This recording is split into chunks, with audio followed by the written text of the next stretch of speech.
Assalamu alaikum. Bonjour mon professeur et mes collègues. Je suis l'étudiante Bellak Halabir, master 2 en parasitologie. Aujourd'hui, je vais parler d'un sujet très important intitulé Les différents facteurs influençant la répartition géographique des maladies parasitaires. Les maladies parasitaires sont des maladies causées par la présence des parasites. Le parasite est un être vivant eucaryote animal vivant au dépôt d'un autre organisme appelé l'hôte. Les parasites sont les êtres vivants les plus répandus dans le monde. Cette carte représentait la répartition géographique des principales maladies parasitaires, par exemple paludisme, schistosomiase et leishmaniose. D'abord, les conditions climatiques. La température. L'augmentation de température pouvait favoriser la propagation de maladies parasitaires ou vectorielles, étendre l'aire de distribution des insectes vecteurs et modifier les cycles des pathogènes, conduisant à une croissance plus rapide. Précipitations. Les précipitations importantes augmenteront le risque d'inondation. Les inondations pouvaient augmenter l'exposition humaine aux parasites. Eau peu profond favorise le développement moustique. Les vecteurs. Ce tableau exprime quelques exemples de maladies parasitaires à transmission vectorielle dans le monde. Par exemple, le paludisme qui est transmis par l'anophèle. Sa distribution géographique en Afrique, Asie et l'Amérique du Sud.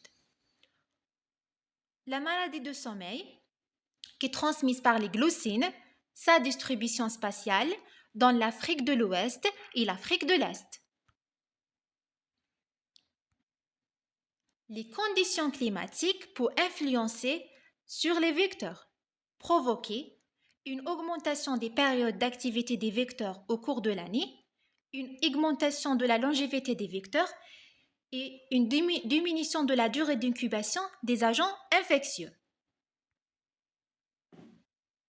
L'hôte.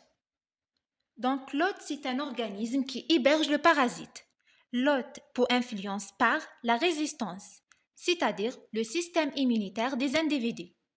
Le déplacement de sujets non humains en zone endémique pour certains parasitos, comme paludisme, cala-hasar et trypanosomiase. La migration vers les villes et la croissance démographique en zone urbaine. La construction de barrages et des projets d'irrigation qui ont promis le développement d'une agriculture plus performante ont aussi promis l'extension de la bilharziose, notamment au Mali et en Égypte. Cette figure exprime les trois éléments fondamentaux de la dynamique des maladies infectieuses, ou bien les parasitoses. Il y a l'agent pathogène, l'hôte sensible et l'environnement favorable. Il y a aussi des facteurs hygiéniques, soit liés à l'alimentation ou bien avec le manque d'assainissement.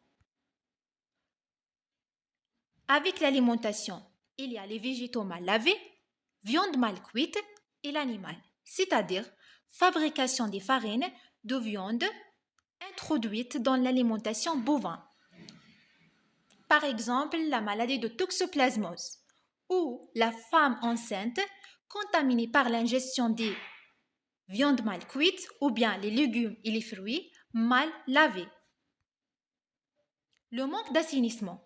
Selon l'Organisation mondiale de santé, la fonction principale de l'assainissement est la protection de la santé humaine, mais l'absence ou l'inefficacité des dispositifs d'assainissement induisait la dispersion dans l'environnement de divers éléments polluants, matières fécales et urines, ce qui conduit à la propagation des maladies hydriques comme giardiose, schistosomiase et amébiase.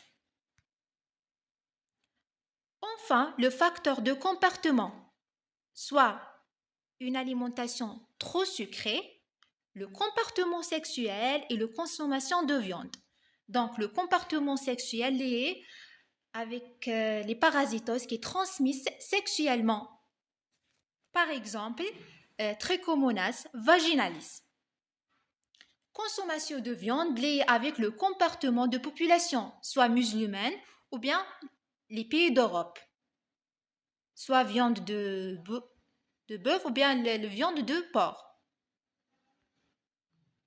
Finalement, merci pour votre attention et j'espère que vous avez bénéficié.